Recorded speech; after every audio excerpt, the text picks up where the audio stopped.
அம்மா, என்னடி, எதுக்கு இப்படி விழுந்து அடிச்சுட்டு ஓடி வர? ஒரு விஷயம் தெரியுமா? மகாவும் செல்வமும் வெளியில போறாங்க. இது ஒரு விஷயம்னு தலைதெறிக்க ஓடி வந்தியா? அவங்க என்ன இன்னைக்குதான் புதுசா வெளியே போறாங்களா? மா, அது இல்ல.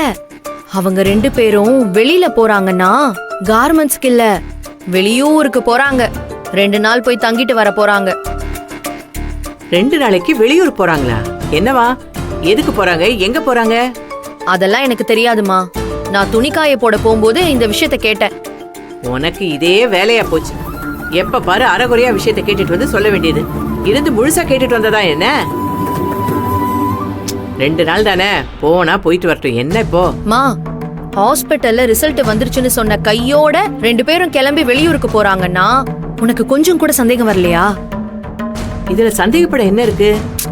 இல்லம்மா, 2 பேருக்கும் குழந்தை பெத்துக்க தகுதி இருக்குன்னு சொல்லிட்டு இப்ப போய் வேற ஏதாச்சும் பண்ணாங்கன்னா? வேற என்ன பண்ணுவாங்க? எனக்கு ஒன்னும் புரியலையேடி. செல்வத்துக்கு குறை இருந்தா கண்டிப்பா சொல்லிருப்பாங்க. ஆனா மகாக்கு குறை இருந்தா யாருக்கும் எந்த குறையும் இல்லைன்னு போய் சொல்லிட்டு இப்பெல்லாம் இந்த செயற்கை முறையில எல்லாம் குழந்தை பெத்துக்கிறாங்களே, அப்படி ஏதாச்சும் பண்ணா நமக்கு என்ன தெரியவா போகுது? அப்படியெல்லாம் கூடவாடி பண்ணுவாங்க? குழந்தை பெத்துக்க முடியாதுன்னா முடியாது தானே. அதெல்லாம் உன் காலம். இப்போ டெக்னாலஜி எல்லாம் எங்கேயோ போயிட்டு இருக்கு. அது புரியாம நீ பேசிட்டு இருக்க. எனக்கு என்னமோ அவங்க ட்ரீட்மெண்ட்டுக்காக தான் வெளியூர் போறாங்களோன்னு ஒரு டவுட் இருக்கு.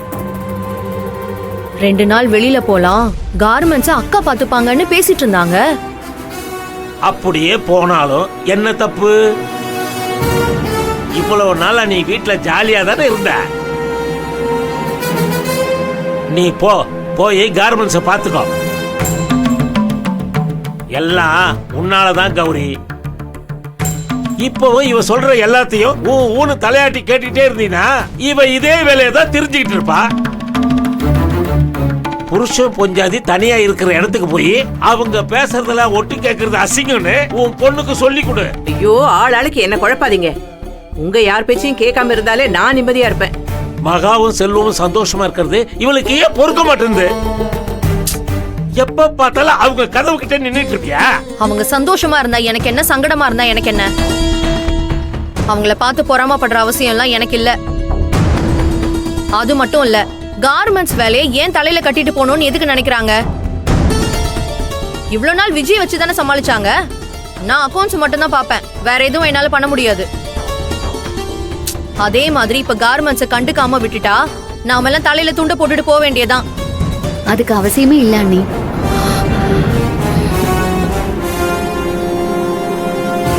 நாங்க கார்மெண்ட்ஸ் விஷயமா தான் 2 நாள் வெளியில போறோம். கார்மெண்ட்ஸ் விஷயமாவா? ஆமா அத்தை, திருப்பூர்ல ஒரு கார்மெண்ட்ஸ் எக்ஸ்போ நடக்குது, அங்கதான் நாங்க போறோம். எப்படி சிங்கப்பூர் எக்ஸ்போன்னு சொல்லிட்டு மலேசியாக்கு கிளம்ப பாத்தியே, அப்படியா?